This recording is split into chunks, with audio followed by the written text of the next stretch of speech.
world! Wow!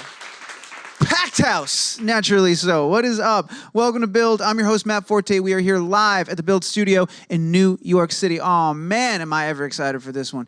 Based loosely on the characters from the Archie Comics, Riverdale is a bold and subversive take on the wholesome town of Riverdale. We follow, it's a great title, we follow some of its teen residents who apparently run this town as they discover the darkness and dangers that bubble underneath the wholesome facade. Joining me in just a few short moments, oh man, Archie, Betty, Fred, and Alice themselves. That's right, KJ Appa is here, Lili Reinhart is here, Luke Perry is here, Mädchen Amick is here. How do you feel about that, guys? How do you... That's cool, right? That's a cool thing. Stoked. We're going to bring them out in just a second. But first, before we do, this is pretty cool. We have 2 clips from season 3 that we're going to take a look at right now. So, Luke, let's go ahead and run those clips. We tried to stack the jury in Archie's favor. Women, mothers, but I don't know. Maybe it backfired. You did everything that you could. I don't know, Fred. Just think if I hadn't left Riverdale.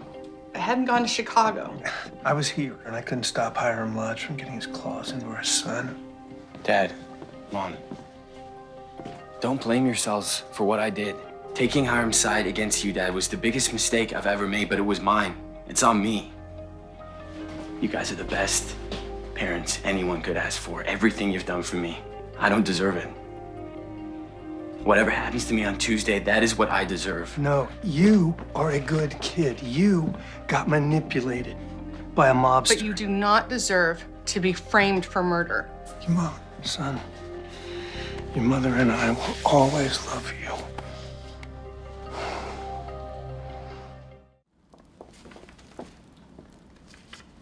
Mom, what are you doing with my diaries? I was talking to Edgar about them, and he feels, and I agree, you should burn them. What are you talking about? Why? You've been filling these pages with so much pain and suffering over the years. You need to let that go. Okay, Dr. Glass says journaling is a perfectly healthy outlet. And I respect what your therapist says, Betty, but these diaries are your past, and your past is crushing you. Edgar says that... What, Mom? What does some guru who's running a Heaven's Gate commune for pregnant runaways and wives of serial killers have to say about my diaries? We know that you look down on the farm, Betty. But Edgar has done nothing but help me. He's encouraged me to embrace everything that I was ashamed of and become the best version of myself. Wait, Mom, I can't deal with this right now. But isn't that the problem? You're not dealing with it.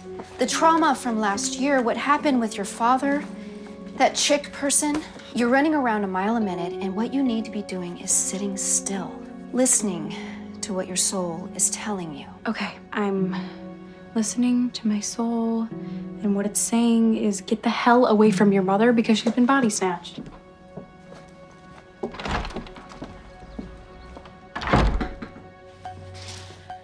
Oh man, guys, make a ridiculous amount of noise. Lili Reinhart, Mädchen Amick, KJ Appa, and Luke Perry on this stage right now. Keep going, a little more, a little more, a little more. A little more. Ah. Well, hello. Welcome, guys. Thank you so much for being here. Congratulations, season 3. You've all survived. You're in it. This is wonderful news. I'm very excited to see all of you. For now. And that's the beauty of the show. Anything could happen at any moment. But thank you for being here right now and hanging out with us. Congratulations. How's everybody doing? How's New York treating you? How are you? Well, I checked the forecast this morning, and it said Unhealthy air for sensitive people or something weird. Yeah. You know, it's New York. Exactly. That seems about right. Yeah, I just went to Grace Papaya, grabbed a hot dog, and kept going. Yeah. You've got it down. You've got your formula, your routine. We went to Milk Bar last night. Ooh, yeah. Very good. That was They have amazing. cereal milk, Yep. soft serve, which is a first for me. It was really good. Do you want to walk me through the emotions of that experience? Because that is that is something. It was nice. Speaking of crazy experiences, you guys were just at Comic-Con, I think yesterday, right? Yeah. Yeah. I'm sure that was a wild ride. I love everything we get to see coming out of there. I love a guy like Mark Ruffalo who like puts on disguises and like sneaks up on people on the floor. Do you guys ever venture out beyond the wall? Do you ever go out there? You have to, and that's the way to do it. You got to put on a disguise. Put on a mask, walk the floor. It's great. Did you do that this year, Luke? Not at the New York one, but I No. did in San Diego. Yeah, put on a lucha libre mask. Just took off out through the crowd. It was pretty good. That's pretty. Has anyone else partaken in this experience yet? Cole has. Cole, of course, yeah. KJ, what about you? No, Nah. not I'll yet. get you a mask. Done that. We'll do it. Just walking to Comic-Con and Yeah. away from Comic-Con is a great experience. There's people in full costumes, gathering outside, having synchronized dance moves. It's great. Yeah, well, it's so funny. We had John C. McGinley was here last week because he was there talking about his show, and he calls it the Elvis experience, where like you get brought in like a back door and you go up an elevator, and then all your fans are waiting for you outside and all this stuff. And he made it sound so magical. And the cast of Daredevil came in and they said what they don't tell you is that back door you go in the same way the garbage comes out. Yes. Oh yeah. So it's a little We're less, like yeah. walking through the kitchens and walking by the trash. Humid, it smells. It's a journey. It's a journey. And you've arrived here. Well, thank you so much. I'm excited to get into this. You know, speaking of yesterday, I saw something really interesting. We're going to jump right in. Lily, you were talking about how early on in the show's existence, it took a little time for everyone to kind of bond and come together. And I really was intrigued by that because as an actor, your whole gig is to get out there and be vulnerable and expressive. And I wonder, like, has the job gotten easier as you've all gotten closer and tighter? Has anything changed over time and just what the impact of that was? I mean, I think it's always going to be difficult to be vulnerable when you act. It's always just a difficult thing to do and to get to that space. What's happening? I don't know. It's a hot crowd. Yeah. Okay. But you know, seeing these familiar faces and working with the same people, working with Mädchen when I have to be emotional is easy because you're working with someone that you trust and you can rely on. And I guess we're pretty lucky. It's easy to be emotional and vulnerable on our show because we all love each other and trust each other. So it's kind of like we know we've got each other's backs, and the other person on the other side of the camera, you know, whoever you're acting with is right there with you, and they're giving you back, you know, their best performance as well. So we're lucky. It's good. It's comfortable. It's rare with the huge cast that we have with so many cast members that literally every single person kind of gets on with everyone. It's great. Yeah. And we've had 2 Reggies. So It's not bad. It's not bad. 2 Reggies is a good number of Reggies. So I've got to ask, coming out of season 2, you know, Fred didn't win the election. You guys narrowly escaped death at the hands of the Black Mask, a.k.a. Dad. You know, you're getting framed for murder. So coming into season 3, were you excited to return to Riverdale? Like, what are your emotions going in with so many dramatic stakes so high and so many things going on? How did you feel coming into this season? Was there stuff that you were like personally excited to dig into? Yeah, well, I mean, I wanted to see how Alice was going to deal with living with and being married to a serial killer. And so it's 3 months later, the summer has happened, and she's dealing, I don't know if she's dealing accurately, but she's definitely dived into a cult. Yeah. To, you know, to heal the wounds. And, you know, she's like the perfect candidate because she's very vulnerable. So that I was excited to see how she was going to be handling that cliffhanger last season. For sure. KJ, what about you, man? Yeah, I was super excited. I was as soon as I found out about the whole kind of possible juvie storyline, I was really jazzed. I was excited for that. You started doing a lot of pull-ups. Yeah. Yeah. Got to get in shape. It's for good that. to see you getting back in shape. It's good because you really, you really he let let himself yourself go. I was over gonna the say- summer. Yeah. Cheers, bro. What about going to juvie got you excited, man? Just like it's doing a darker side, an even darker side of Archie than we've already gotten to see, or like. Yeah, absolutely. And I think it's cool also because he's isolated, I think, at the beginning of season 3. He's not used to not being around his best friends and his family, so it's cool seeing him in that position. I know he's been distracted, but is it a safe assumption as a fan and as a viewer that Archie is not going to be able to put a lot of energy into his music career on this season? I feel like... Yeah, definitely not at the moment. He's got more serious things going on. But I know we're bringing it back at some stage. We are. Yeah, he does get back into it. All right, that's cool. Because as I watch all these things going on, I was like, This kid's gonna write a hell of a bunch of songs at some point. Everything he's going through, man. He's really got a lot of material to work with. Luke, what about you down there, man? What are you excited about this season? I was excited to see Molly coming back and see you guys together on screen again. That's always good. I was glad to not get elected mayor because Why? Yeah, wait, let's go into that. any jerk can get elected. I think we've all seen that. Oh. Wasn't really mic. looking for any of that. But, Fred's a builder. I mean, literally, this is a guy that loves to work with his hands, loves to build stuff. Want to get him back to doing that. That's what I'm looking forward to. Yeah. Sure. And Lily, how about yourself coming into season 3? There's so many unanswered questions for us and so many things going on. What were you excited to find? I mean, I was excited because I was under the impression that Betty was going to maybe be happy, and I was wrong. I thought that maybe she'd catch a break, like, hey, her dad was the Black Hood. Could things get any worse? Probably not. Yes. The answer is yes. And so you see Betty kind of go through even more than you thought. This girl's just... She's tough. Not lucky, man. Well, that's just it, right? Like, I was optimistic, too. I was He would stop maybe... sleuthing, maybe. Well, you see, Betty puts herself in these Yeah, situations where she wants to investigate, she wants answers, she doesn't trust the adults, so she needs to figure it out for herself. Right. And she takes it upon herself to do that, and then it gets her in trouble, and, she pisses off the wrong people, and... Is some of that, you think, Betty looking for a distraction from everything and just like pouring herself into the sleuth thing? Or is it just something else that she loves to do? I mean, it's just something that she loves to do, especially with Jughead. Her and Jughead are kind of the duo that sleuth. Yeah. And, Sleuth and duo. yeah. At the beginning of the season, the first episode, you do see that, she did distract herself through the summer with a law internship with Mary Andrews and attorney McCoy. And it was basically a distraction from her dad. Her Alice is diving deep into confronting Hal and what that situation was, and Betty kind of took the opposite approach and just ignored it, pushed it to the bottom, and that's what she needed to do in order to survive. And so you do see that aspect of her distracting herself. I was, like I was saying earlier, I was optimistic that maybe like Alice and Betty, there'd be this like bond through trauma, like a mutual experience. And based on the clip, yeah. Nope. Is that, as having a relationship where you guys have a majority of the time kind of been at odds, is that a fun thing for you to play? Because obviously there is not that vibe off screen. You guys, like you said, everyone in the cast loves each other. But is it fun to get into a room and have that kind of material and just kind of sink your teeth in and go at one another? Well, Betty and Alice really took two opposite ways of approaching trauma and dealing with it.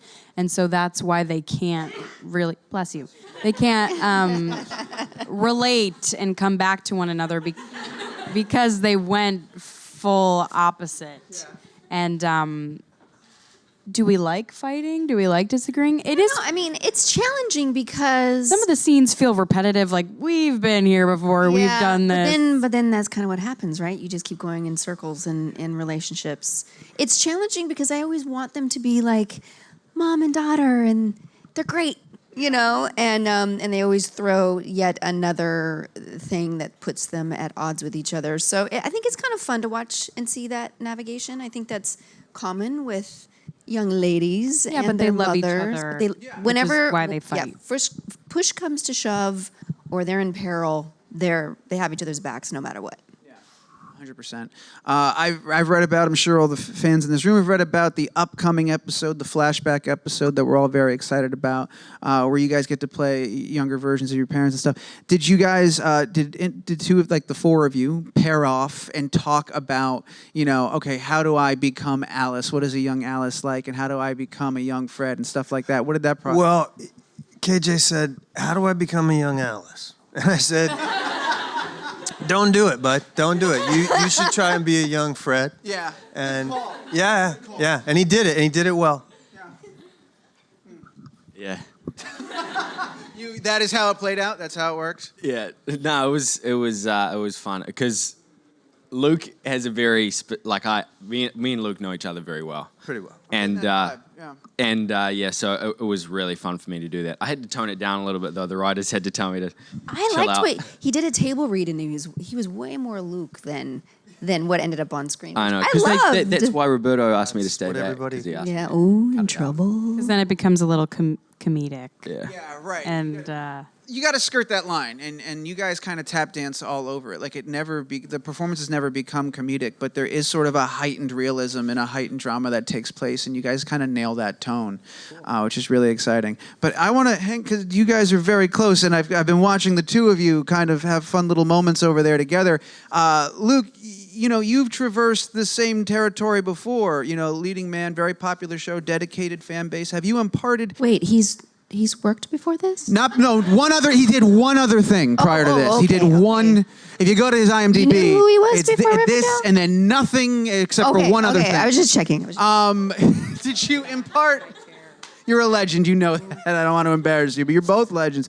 But did you impart any wisdom into KJ about how to navigate this crazy world? Again, I'm just getting started, Mage. I know. You're finding your way. No, I get it. Figuring it out. The real wisdom that I have tried to pass is just do your work as well as you can. That is the only important thing. All this other stuff, it ain't it. The important thing is to show up on time, be great to the crew, as nice as you can, and we just take it scene by scene. As long as you do that, I think we'll all be okay. Can't make any promises for anything else, but we will absolutely do the best we can, scene by scene. It's pretty amazing. We enjoy watching you. We're gonna go in a little bit to audience Q&A, but I want to keep talking about this for a little while longer because we've got. I want to talk about a couple other things. KJ, you can currently not only do we got the premiere coming out, but you're in a pretty amazing movie that's out right now, and I'm curious. Going from like we said, the heightened reality in the kind of high school here to a story that is very much grounded in reality and of our time and the hate you give. I'm wondering what that was like for you and sort of how you had to calibrate your performance entirely and come into this different world. Yeah. I was super excited to be a part of that film. It kind of just everything worked out perfectly. That literally the first day of shooting for that was the day after the last day of shooting for Riverdale. So I literally went straight over to Atlanta and got stuck in. But yeah, dyed it was. your hair? Did you dye your hair Yeah, immediately? dyed the hair back, which kind of helps as well because I feel like I'm a different person when I'm back into the dark hair. But yeah, I mean, it's a really powerful movie. I think it's in a really important movie, especially for today's world. But yeah, it was good. It's interesting you talk about how the dark hair can make such a difference for you. And I wonder, because part of this show is the aesthetic. It's not just the hair, but the costumes. I mean, we were talking about this earlier. It's like, what year is it on this show? Yeah.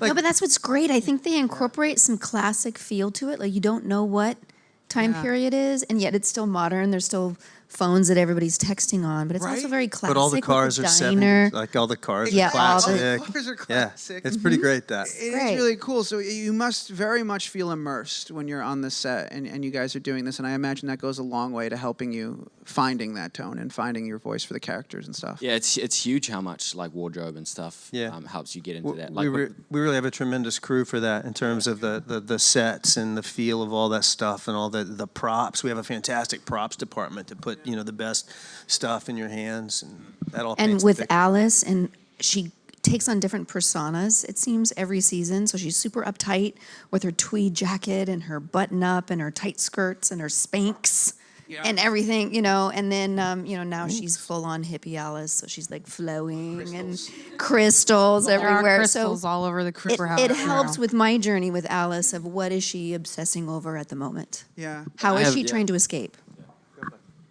Lily, I don't think you can reveal this for risk of spoilers, but we kind of got a sense that she was, I don't know, seeking closure, but like when you confront your dad at the end of the season and you kind of walk out of that room and close those doors, I got concerned again as a fan that we wouldn't see the black wig ever again. You're not going to. Yeah. Oh, that's it. You I can say. refuse. Oh, you don't like it. No. I told Roberto, I was like, that's it. We're good. We're done. We we're did done it. with the It's fine. No. Done. Did you see the latest little teaser? Yes, that I did.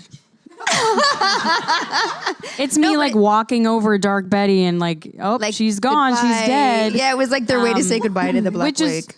true because the Black Wig is gone. Because I think there was some, people were calling Dark Betty and just imagining Betty in a wig and lingerie, and that's really not what it was. It was kind of, that was a very angsty thing to do, trying to drown someone in a hot tub, very angsty thing to do.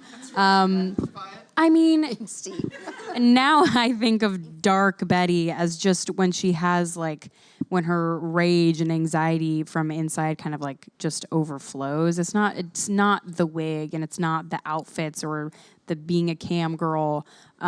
It's just her inner demons kind of coming out when you see Betty do her self-harm again this season when she's under traumatic, circumstances and under pressure and stress. So she's obviously still battling those demons. But yeah, I think because the wig and the lingerie kind of made it seem Like you had a dual personality. right, but also Instead of- it wasn't it was almost too campy to represent a trivialized. darkness. Yeah, it's exactly. no, this girl has real demons and it's not like a character, it's her. And so that's what my whole thing about the wig and the whole thing was. It's nope, it's just one girl, it's just her inner demons coming out and it's her rage and bubbling inside. That's a really interesting perspective, and I get why the wig's gone. That makes a lot of sense. Also, it was really ugly. It was. You can't argue. Yeah, if you don't like it, you don't like it. Luke, it's amazing considering you've done one other thing in this that I was looking at. You're in it. Yeah. You're currently working on a Tarantino film, and I don't think you can say anything about that. But I'd love it if you could talk about. I was how so much excited when I heard. It's so incredible and so exciting. If there is anything you can tell us what that experience has been like thus far on Once Upon a Time in Hollywood there, and what that's going like. It was pretty great. We shot film. We got to shoot real film, and we haven't done that for a while, and that was great. No cell phones on the set. That was the other thing. 0 cell phoneage on the set, and that was pretty great because it really does make you. It just takes you into it more. You're not distracted by all the stuff, and when you're working on something like that with someone like that, you need to be there to serve the piece and serve your director 100%, no distractions. It's fascinating to think of. It was pretty great. Thank you for sharing that. The idea of no cell phones. When I think of how social media heavy, the Riverdale phenomenon has been, and how you guys have kind of been rocketed to, on the one level, film and TV stardom, but also social media stardom simultaneously. All of this at once. Can you fathom a season of Riverdale where no phones on set, no anything, no technology? It'd be really cool. I could imagine that. Yeah. Would you I welcome don't it? think it would ever happen. Probably never going to see it, but I think we enjoy our phones. Yeah. I mean, there are obviously a lot of downsides to social media. There's a lot of bullying. There's a lot of angry people just trying to be angry and trying to be offended by things. And, looking past all of that, there's also a really great way to communicate with fans. And one of my favorite things is seeing the live tweets and seeing the reactions and seeing how invested people are. It just makes me really happy. And it's really exciting, It's like when we're trending on Twitter or it just means people are watching and people care and they're paying attention, and that's just really cool to me. That's what I like about it. that's all you're asking for when you're out there putting in the work, the long days and nights. Yeah, are you guys still filming? Are you done with season 3? No, you're still working on it. Yeah, you're not even. We're on episode 8 out of 22. So no. Why are you here right now? God bless you. That's amazing. We wanted to come see you. Oh, Major, please. That Yeah. is way too kind. I'll give you the money that I said I'd pay you. Okay, great. That's perfect. Or your You kicks, nailed either it. one. You nailed it. That was perfect.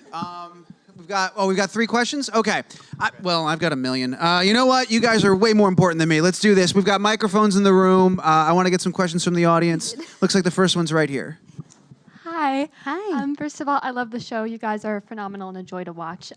My question is, how do you guys emotionally prepare for filming the most challenging scenes of the show?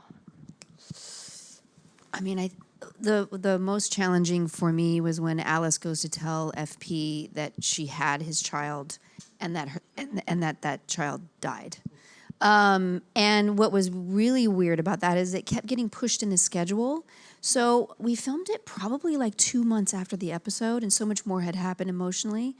So it was really hard for me to get back to that, where I was supposed to be in that place. And we filmed it like 2 a.m. or 3 a.m. So it was a really like strange, but just Skeet was there for me, and he took me aside, and we had a moment to bond. And so I just rely on all of these amazing fellow thespians to get me there. Also, I mean, I know you do it. You always have your headphones in when you're, about to shoot something emotional. It helps create a mood in your head and kind of create And block you out from like just set. everyone talking about camera angles. It's like, you don't have to gets you hear there. any of that. It's just focusing on your work, which is helpful. Do you cultivate like a specific playlist depending on the mood you Yeah, get there'll be into? like a and, certain song I'll probably play on So it'll repeat. be like a Something song, that just yeah. gets me there emotionally, and just I don't want to hear that we only have 20 minutes left. I don't want to hear that the light went down. Like I need to be in that space. No, that so. totally makes sense. Do you? Is there a song you find yourself going back to that's like your go-to? It works for you when you have to get into a particular. No, It's of the moment. Yeah, and there's just new music I find all the time, so Yeah. I get obsessed about something new every time. So I just kind of whatever's in my current playlist. Oh, that's so cool. KJ or Luke, do you have like an equivalent to that, like a thing that you do to get into that space? Is it music? I mean, I've seen KJ. KJ just kind of like blocks out the world, goes like this for like a couple minutes, and then he sits up and there's like a beautiful tear rolling down his face. And it is. KJ really just like gets in it, and it's really cool to watch. And people are loud. I'm like, guys, KJ's getting in the zone. It is. You do. You go into this little thing, and it's really sweet. And then you're like, all right, let's hurry up. Let's do it. Because you like don't want to lose the emotion. And It's weird. That was one of the things that I struggled grasping when I started acting, because I never really wanted to be an actor. And so, although I love it and I enjoy it. Because you're like really an actor right now. That's. Yeah, although it's a blessing and I love what I do, when I'm in those situations, having to do those scenes and go to those places emotionally, I think to myself, like, I don't want to do this. Like, I didn't ask for this. Like, why should I do this? So it's gnarly. I don't particularly enjoy it, but putting yourself through trauma, like the tears, they aren't fake. So you do see us crying, and it's about something. You know that there's actual pain there, so it does suck to have to put yourself through that, but then you're also capturing a really beautiful moment on TV, which is nice. Luke, were you about? I feel like I might have cut you off from something. Oh, I just learned my lines and show up. Got it. Okay. Good. Yeah. It's perfect. You're crushing it. We've got a couple more. 2 more. Next one's gonna come from right over here. Hi, I'm Danny, and Riverdale is literally my favorite show. Roberto posted on his Instagram, ABC Riverdale, and for G, he put this gargoyle thing. So is it gonna go supernatural or? Great question. It's a really good question. Gargoyle King. Gargoyle King. I mean, well, go ahead. He's not, well, so it's a thing. It's a thing. It's a thing. And after I read the first episode and I saw that, written, this creature, I texted Roberto and I said, is there magic in this show? And he said, right. huh? It's not, right? No, it's not. He said, no, our show is not supernatural. yeah. Okay, great. And I was like, okay. So, it looks like a monster and a creature, and it appears to be that very way. mysterious. But it's not like magic. There is no magic or supernatural elements. It's not like a ghost or a ghoul. This is not Scooby-Doo. KJ seems relieved to hear that, by the way. He seems I'm like, do you not? No, I'm gutted. Oh, sorry. I crushed his dreams. Because Archie should wake up one morning and just be able to fly. Just be sick. Great. Well, I do notice, and I have to get up to point this out. Yes. Archie's head is 3 Isabel. times bigger than Yeah, that right. man's head. So that's his superpower. Than any of us. It's large. Yeah. It's large. That's actually a wig as well. That's why. Okay. Anyway, Pulling But the curtain all the that way back, creature huh? at the bottom of the poster is has to do with the gargoyle Yeah, king. these little antlers. So all that antlers down creepy there. stuff, that's what you're going to be That's seeing. related to the gargoyle. That's what you're going to be having nightmares this about. season is really freaking creepy. Like it Roberto loves the scary. creeps me out. Yeah, he loves the And scary. The first episode, the last minute of it, like makes my heart race. It's really weird and scary and gonna give you nightmares, I hope. That's really exciting. That was a great question. Thank you. What I got? I got one more. All right, where is it going to be? Microphone right here. Go ahead. Hi. Hi. First of all, you guys and the entire cast are like absolutely beautiful human beings, and I just thought I'd point that out. It takes one to know one. Thank you. Anyways, my question was, how many of you guys read the Archie comics before you signed up or auditioned or, had this part? And like, what did you draw from the comics? Well, I did because, when I was a kid, comic books was pretty much all we had other than, actual television and movies. And so I consumed a lot of comics, and Archie was a big chunk of that. It was just always there. It was light reading. It didn't, give me the nightmares or any of the things that our show does because we've taken it in a different direction. But, yeah, I read some Miss Archie. Grundy wasn't as... Yeah, Miss Grundy. Ms. I Hot. would say that in the comic books, Miss Grundy was this old woman. She had a bird's nest in her hair, and you questioned her hygiene, but our Miss Grundy was nothing like that. Clearly, yeah. I did not. I was not familiar with the comics at all, but I quickly learnt about it and read some as soon as I knew that it was. I was much simpler folk. I liked Snoopy and Garfield and like really short, really like simple versions. Archie was a lot more. You had to get really invested, and you had to really like follow the story. Character driven. Yeah. I just liked the fun pictures of the other stuff. But I enjoy trying to find Alice in the old comic books because she doesn't show up very often, so it's fun to see her. Very old-fashioned 50s mom. I didn't read the comics growing up, but when I booked the role, I got sent a huge box of them. So now I have a bunch of them, and I read all of them and thought about how lucky I was that I was studying for a role and I was just reading comic books. But I mean, Send me a box. I know. Sorry. You can borrow mine if you want. No, they're all Betty and Veronica, like digests. But I mean, Betty is so different in the comics than she is now. But what I could draw from it was just her, like, optimism and, I don't know, her ambition and that she's pretty strong and driven. She's a very driven young woman. So that's what I could draw from that. Thank you. That was great. Your questions were awesome. As an audience, you were all very awesome, and you guys are amazing. I got to wrap it up. I have one last. I had two for me. I felt like they might have been silly questions. One was, what time does this take place? We talked about that already. Here's the other one. The food at Pops. Does it look? Is it as good as it looks? Historically, TV food is awful, and it's there to serve a purpose and look a certain way.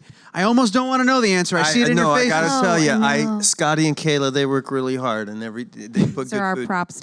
They put good food in front of us. People who make the food. We have Pops, and then right behind it there's a little shack. It's called like Carol's Snack Shack. Yeah, And it's a woman apparently named Carol back there, and she like makes all the food that we eat in there. But a lot of it is just like for looks. Like a lot of, the ice cream sometimes is like Mashed potatoes. no, it's not mashed potatoes. It's like margarine. I don't know, so it doesn't butter. melt or something. But I ask for the real thing. Yeah. So mine's a vanilla milkshake, not yogurt crap or anything like that. Doesn't matter to me. I spit it out. I as don't soon care as what it tastes like. I just want it to No, be you clean, don't. right? You don't know how many people are touching I've seen you food. down those chocolate milkshakes. Yeah, well, hold Before on. we even start rolling, he's like, Yeah, hey, no. I have been in a scene with KJ where the scene was I come in and he and Jughead are in the kitchen and they're having a pizza. They ate the entire pizza in rehearsal. They went through a half a pizza in another I almost had a rehearsal. heart attack. That's when I had to go to the You hospital. ate a pizza and a half. And then we had to film the scene. And then he had to eat pizza in the scene. So this guy's clean up. Hart Denton, who plays Chick, I'm always worried about him because every time he comes on set, and especially when Alice was making all of the great breakfasts, and they do make really good food, he eats from the moment he sits down in rehearsal to when he walks away. He's I'm like, do you have a tapeworm? The bacon is good. Yeah. Bacon is good. Yeah, no, he loves it, and now they've prepared. When he's on set, they have to make a lot of extra food because he'll just sit there and he'll just eat the entire time. His presence alone has They have to impacted make the amount of food. they have to make extra food for when Hart's on set. That's impressive. Well, there's So an I think that episode, that's the a good- flashback episode when you're telling me the story of young Alice. I'm sitting there eating cookies, and I had a lot of those things. They were really good. Yeah, that's the thing I always imagine is that as good as it looks, you guys naturally have to eat a lot of it to lot get of through. Like there You was have a to really scene. make a choice. Am I really going to start to eat this? Because I have to eat it like about 100 times. You're just gonna have to keep going. Yeah. Yeah, there was one I loved where KJ, you and Cole were just like in the middle of the day, just having ice cream for lunch at one point. Like There's always milkshakes. It could be yeah, like there's 5 in the milkshakes morning. all over the Milkshakes. place, and I was just like, I don't know how they do it, man. It's pretty. Yeah. It was dinner time though. It was dinner. It was dinner time. You're just having ice cream. Well, look, all right. That was my other silly question. I feel a personal sense of closure that I got to talk to you about the food on Riverdale. I want to thank you guys again so much for being here. I know it's a long road and you got a long one ahead of you. You got to go back and finish. But it's awesome that we got you to carve out some time and hang out with us on the Thanks for stage. having us. Congratulations on season 3. Everybody knows when it's happening. It's a couple of days away, October 10th, the CW. You cannot miss it. Everybody, And please, Wednesday. crazy amount of noise. Let's do it up. Thank everybody for being here. Thank you, Lily, guys. Mädchen, KJ, Luke, the whole 9. Thank you.